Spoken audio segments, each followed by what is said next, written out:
ನಾನು ಅರ್ಚನಾ ಇಬ್ರು business partner ಆಗಿರಬಾರ್ದು, ಅಷ್ಟೇ ತಾನೇ? ಅಷ್ಟೇ. ಆಯ್ತು ಬಿಡು, ಇರಲ್ಲ. ಇರಲ್ಲ ಅಂದ್ರೆ? ಪಾರ್ಟ್ನರ್ಶಿಪ್ ಇರಲ್ಲ ಅಂದೆ. ಅದನ್ನ ಹೇಗ್ ನಿಭಾಯಿಸ್ತೀರಾ? ಮಂತ್ರ ಅದು ನನ್ ರಿಸ್ಕು, ನಾನ್ ಮಾಡ್ತೀನಿ ಬಿಡು. ಅದೇನು ಅಂತ ಸ್ಪಷ್ಟವಾಗಿ ಹೇಳಿ, ನನಗೂ ಅರ್ಥ ಆಗ್ಬೇಕು. ನಾನು ಅವಳಿರೋದ್ ಬೇಡ ಅಂತ ಹೇಳ್ದೆ, ನೀವ್ ಆಯ್ತು ಮಾಡ್ತೀನಿ ಅಂತ ಹೇಳ್ತಿದ್ದೀರಾ. ಅದನ್ನ ಹೇಗ್ ಮಾಡ್ತೀರಾ ಅಂತ ನನಗೆ ಹೇಳ್ಬೇಕಲ್ವಾ? ನಿನಗದನ್ನ ಹೇಳೋ ಅವಶ್ಯಕತೆ ನನಗಿಲ್ಲ.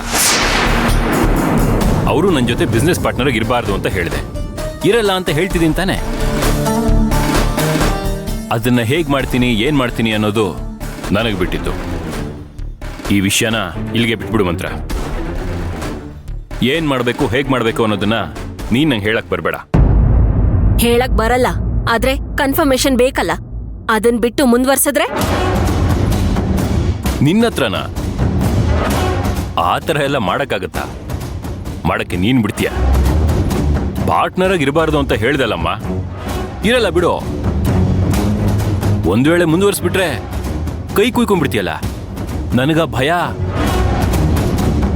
ನೋಡು, ಹೇಗ್ ಮಾಡ್ತೀನಿ ಏನ್ ಮಾಡ್ತೀನಿ ಅಂತ ನಿಂಗೆ ಹೇಳಲ್ಲ, ಅದರ ಅವಶ್ಯಕತೆನೂ ನನಗಿಲ್ಲ. ಅರ್ಥ ಆಯ್ತಾ?